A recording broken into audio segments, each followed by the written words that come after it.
The primary reason for the call of the disciples is to remain with the Lord, is to be with the Lord. In Mark chapter 3, verse 14, Mark gives us the primary reason for the choice of the disciples. Mark says, Jesus chose these 12, first of all, to be with him. In Matthew chapter 11, verses 28 to 30, Jesus invites all those who are labored and overburdened to come and rest and learn from him. So, in other words, sitting at the feet of the Master, learning from him, being with him, remaining with him, are prerequisites to being sent out. It is true that the Christian way of life is not merely to contemplate the Lord. It is not merely to keep remaining with the Lord. It is also to be sent out. And sent out on mission.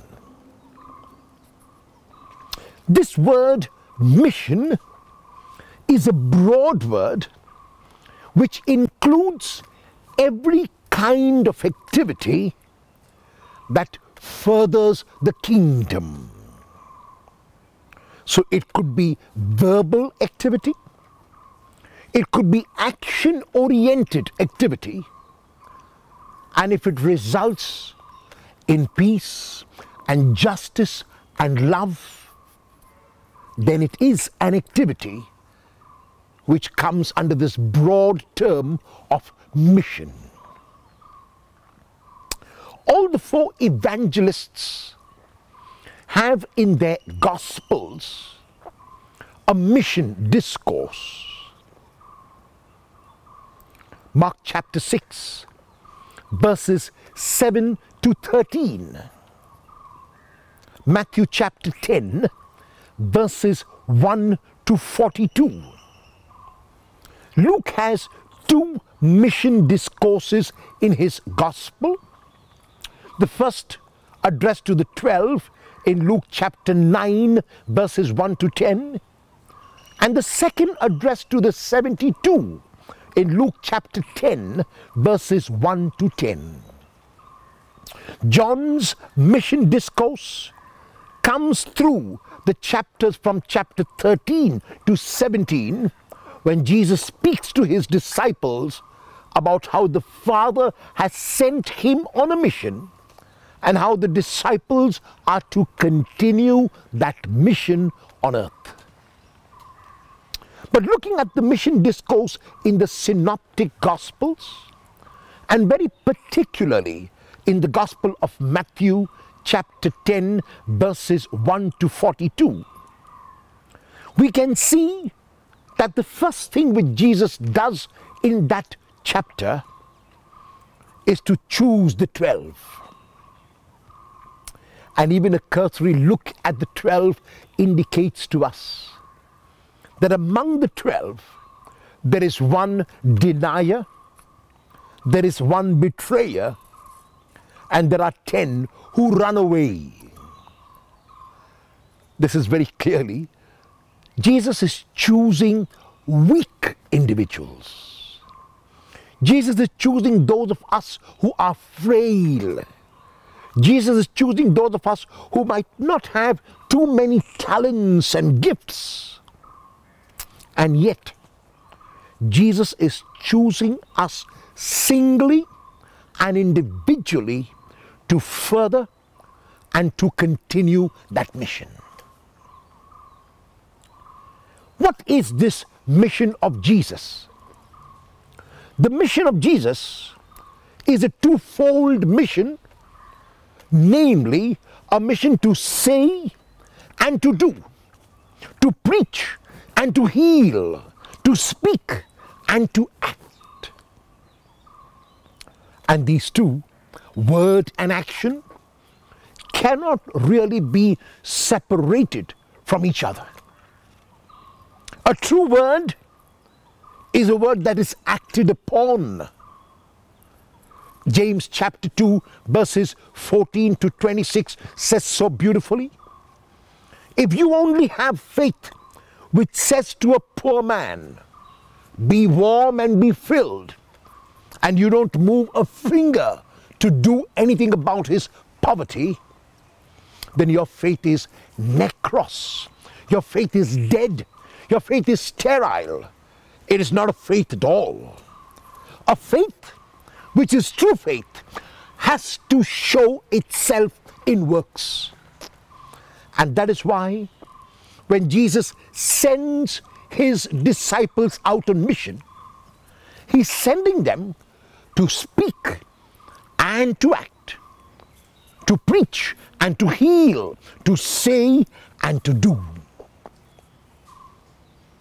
In other words, the words that the disciples of Jesus speak must always be words that enhance, words that build up, words that boost a person.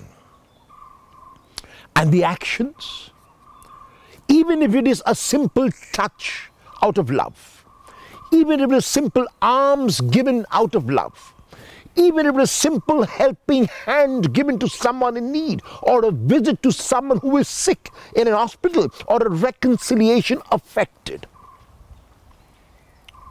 even if it is these so-called small actions, they further mission.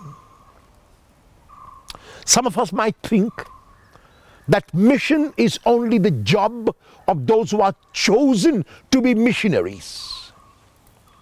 But that is not the case.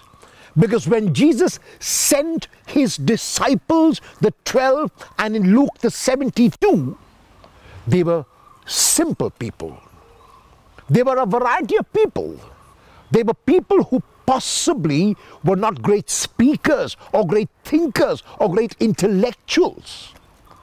But the grace of the Lord, the power of the Lord accompanied them, and that is why they could go out on mission. So what then is our mission today? It is a mission, wherever I might be, to make Jesus known, not only through my words, but through my action. Those who see me act must say about me that there is something different about me. Those who see me act must ask me why I act in this particular manner. Why is it that I'm so concerned about the other? How is it that I can be so honest? How is it that I can be so positive, even in the face of criticism? How is it that even when the whole world around me seems to be collapsing, I can respond with equanimity? As Pilate asked Jesus during the Passion, "Where are you from?" Those who encounter me must ask me this question as well. Where do you get your strength from? Where do you get your power from? Where do you get the energy to act in this manner? And as Jesus sends his disciples out, he provides them a threefold strategy. And the strategy is detachment, detachment, and detachment.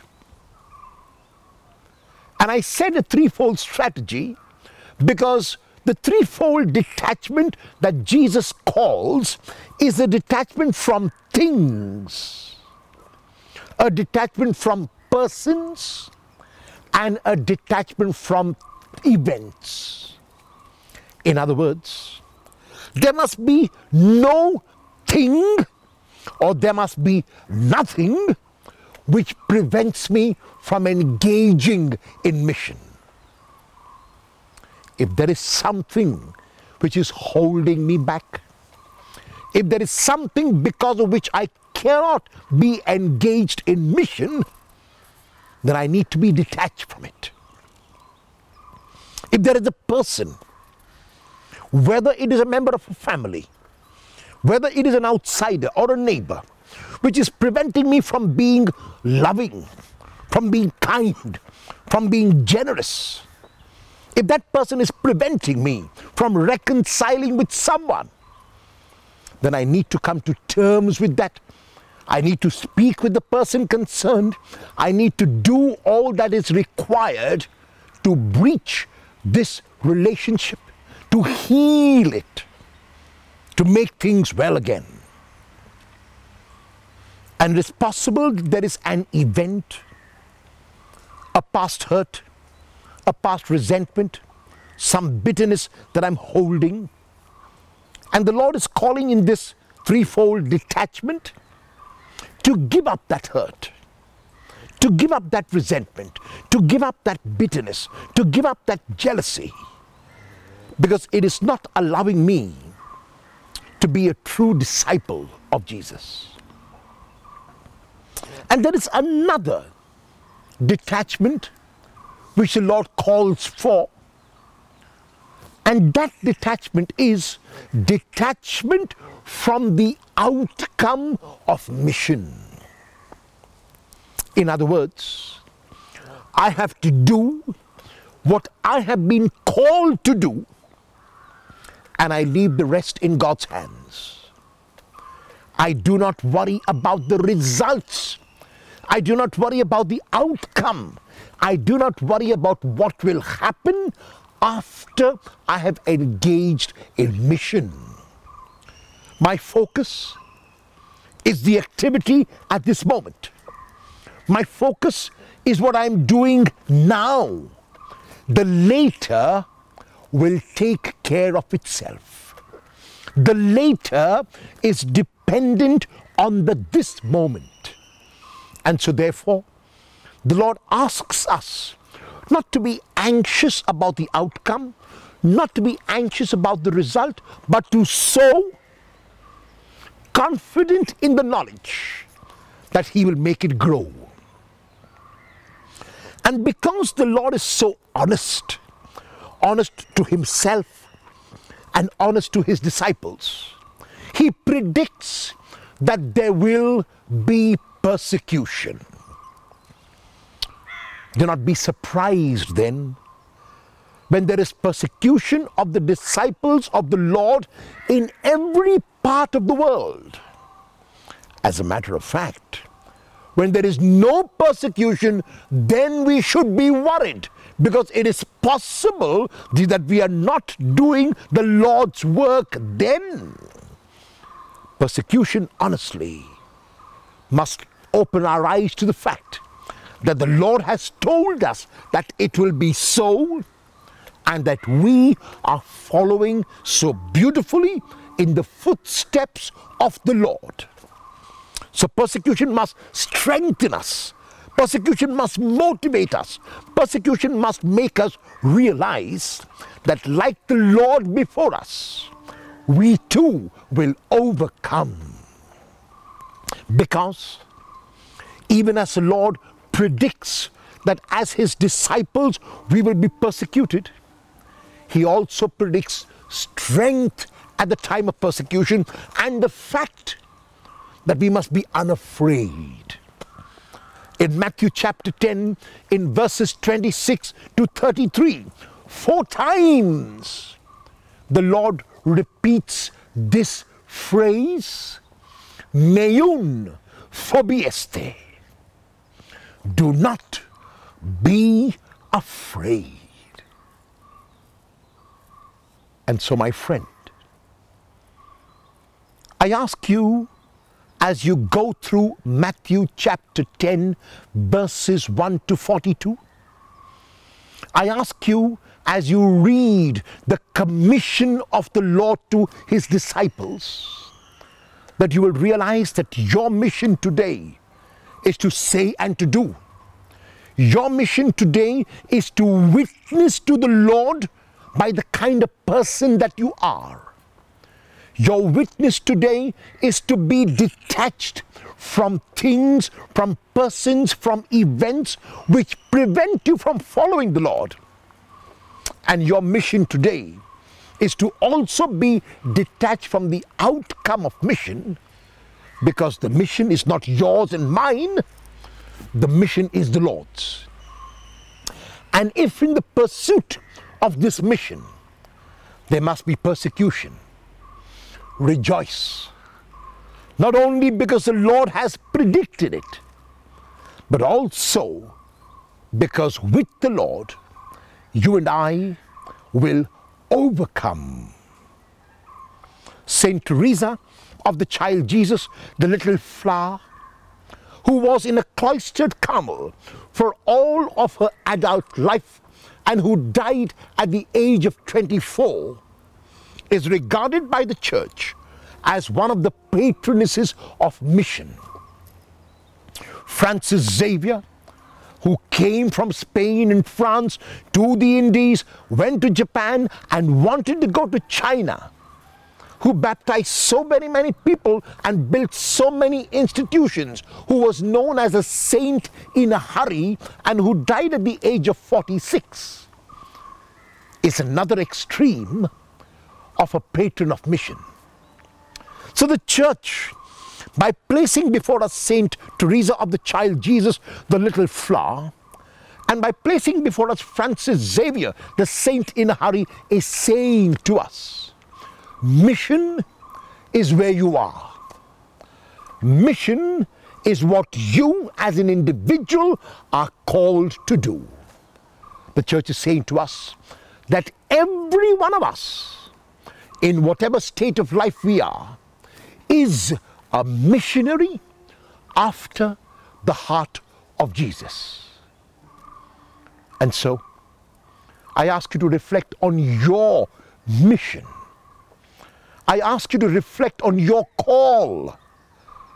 And I ask you to reflect on what the Lord is calling you to do as an individual. And I ask you to pray for the courage to do it.